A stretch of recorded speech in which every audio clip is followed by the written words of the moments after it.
Okay, got to come back and do this. Really didn't want to do this over, but the brothers can't hear me. Let's get back to it. All right, we here with these contracts now. Let's get into this contract now. Okay, so right here we're talking about these contracts. Now I really want you to see it. Where the brother got killed. Copy.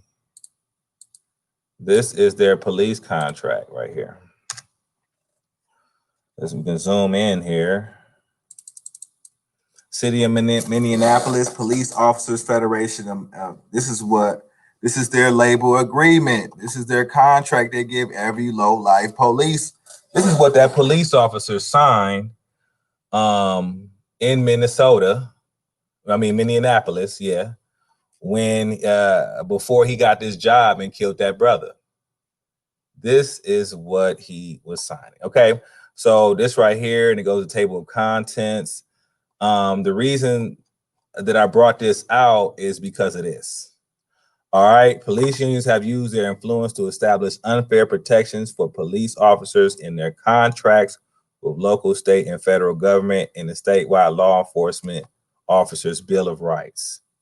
These provisions create one set of rules for police and others for civilians, and make it difficult for police chiefs or civilian oversight structures to punish police officers who are unfit to serve.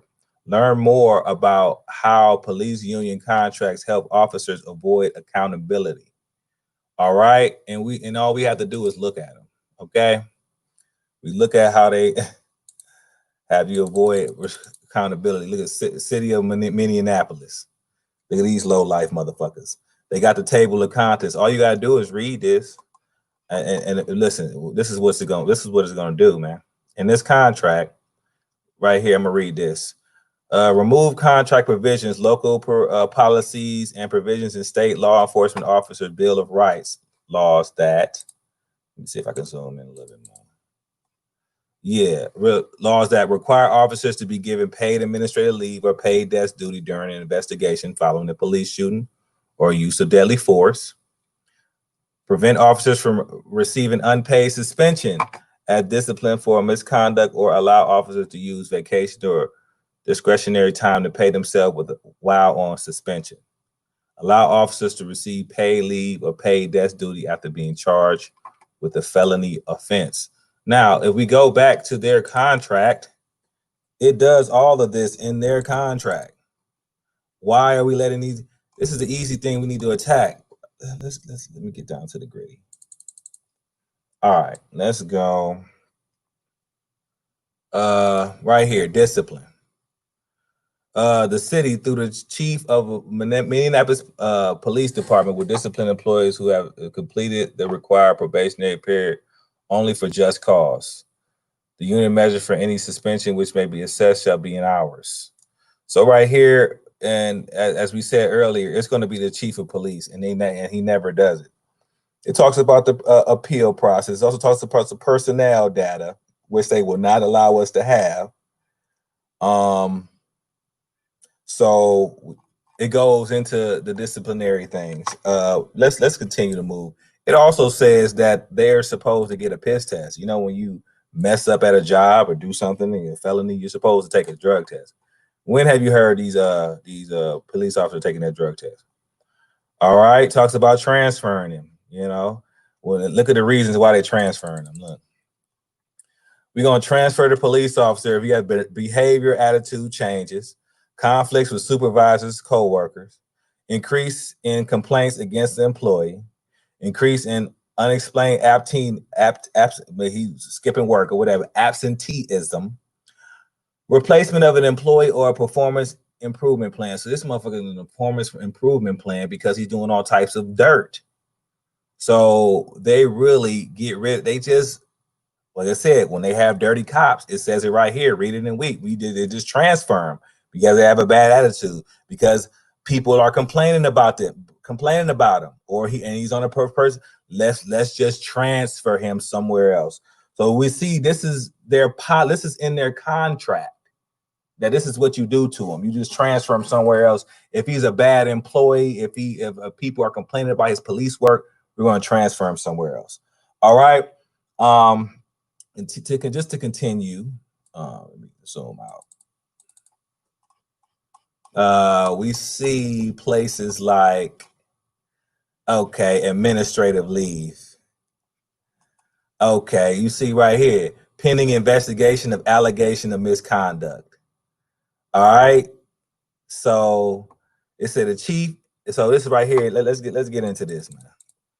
So this is exactly what happened, and this is the contract that he signed.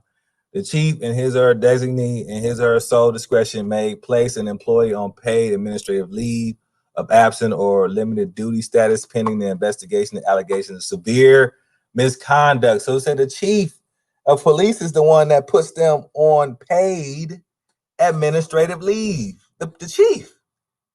And they talking about he gonna be disciplining folks. The chief shall speak with a representative of the federation regarding the basis of the decision, if practical, prior to placing the employee on administrative leave, but in no event more than 3 days after the placement of the employee on administrative leave or limited duty status.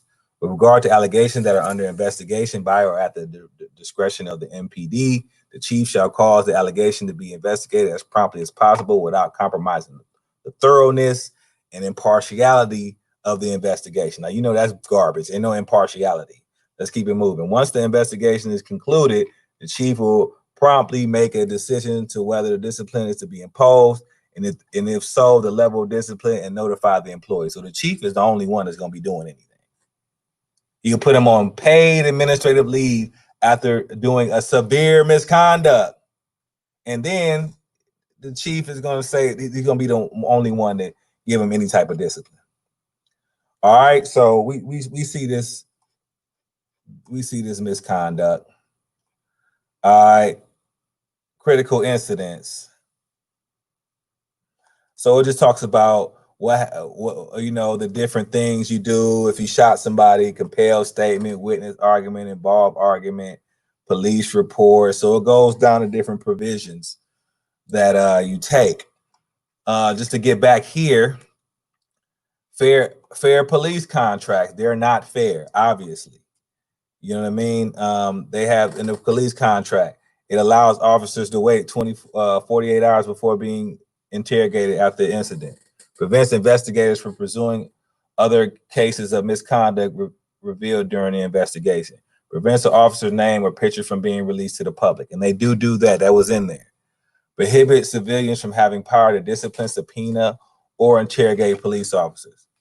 State that the police chief has the sole authority to discipline the police officer, and it does state. I just read that. So these are the contracts that they letting them sign. Now, who's letting these people sign this? And why nobody challenged them in federal court for these different contracts? They're unconscionable to the public. It's supposed to be, you know what I mean? But let's continue. Enable officers to use the contract grievance process to have an outside arbiter reverse disciplinary decisions and reinstate officers who have committed misconduct. Okay, so it says a bunch of little stuff. It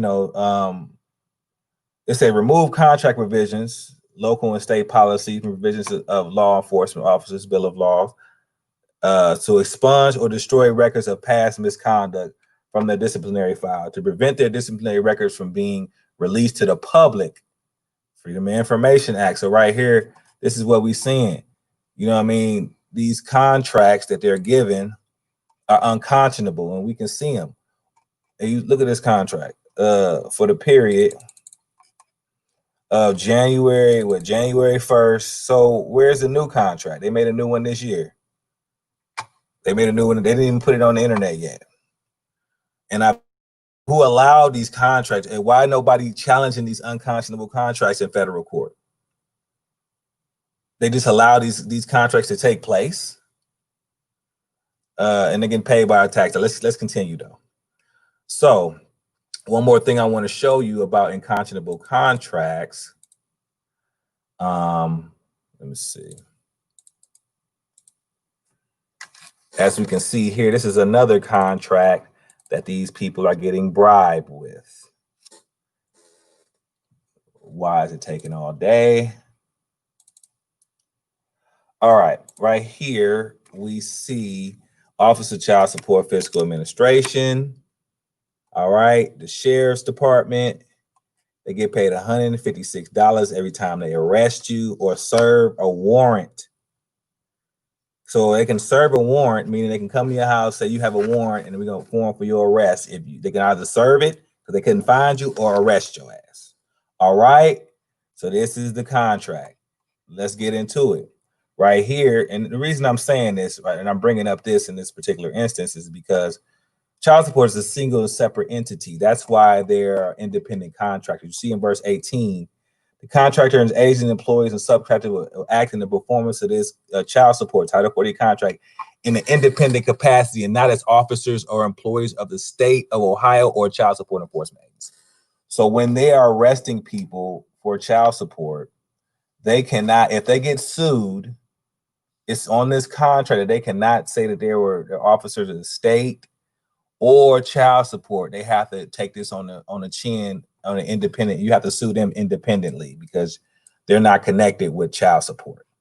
All right, we see right here, $861,000 they're giving them, $156 every time they go out and serve somebody a warrant or arrest them. But we see right here, let's look at it. Right here, look. So every time, this is how much they paying them. And this is a year contract. I'm going to show you that in a second. So within a year, they have to serve 5,500 people their warrant or just, or just serve it, bring it to their house. And they get this money right here. And this contract is from January 2019 to December 2019. So that was all of last year. So this is what, and they're paying them to do their bidding. They're giving them a contract of a little less than $1 million to do their bidding. So the police are easily paid off to do their bidding.